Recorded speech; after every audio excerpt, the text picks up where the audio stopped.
वक्रतुंड महाकाय सूर्यकोटी समप्रभ निर्विघ्नं कुरु मे देव सर्वकार्येषु सर्वदा।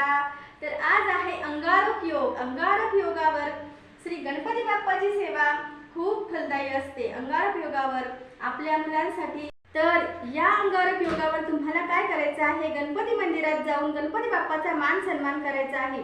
मान सन्मान करताना तुम्हाला विड्याच्या पानावर एक सुपारी, नाणं, खोबरं आणि कापूर घ्यायचा आहे। तो विडा तुम्हाला, त्या विड्याचा देठ तुम्हाला दक्षिणोत्तर ठेवायचा आहे आणि गणपती बाप्पाच्या हातात नारळ घेऊन मनोभावे प्रार्थना करायची आहे।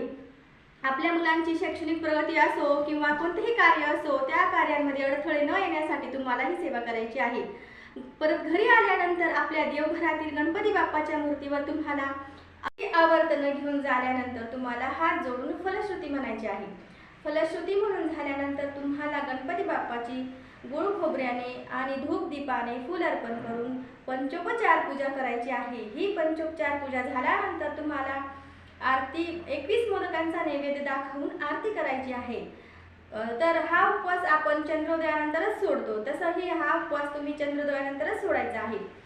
कारण चतुर्थीचा चंद्र बघणे म्हणजे अत्यंत शुभ असते, त्यामुळे हा चंद्रोदय बघितल्यानंतरच उपवास सोडून तुम्ही गणपती बाप्पाच्या चरणी ही सेवा रुजू करू शकता।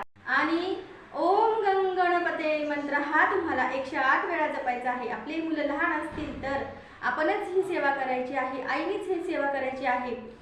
मुलं जर मोठे असतील तर मुलांकडून ही सेवा करून घ्या, कारण आपण जसे जसे मुलांना ही सेवा करायला लावतो तसे तसे मुलांची ही बुद्धी क्षमता वाढते।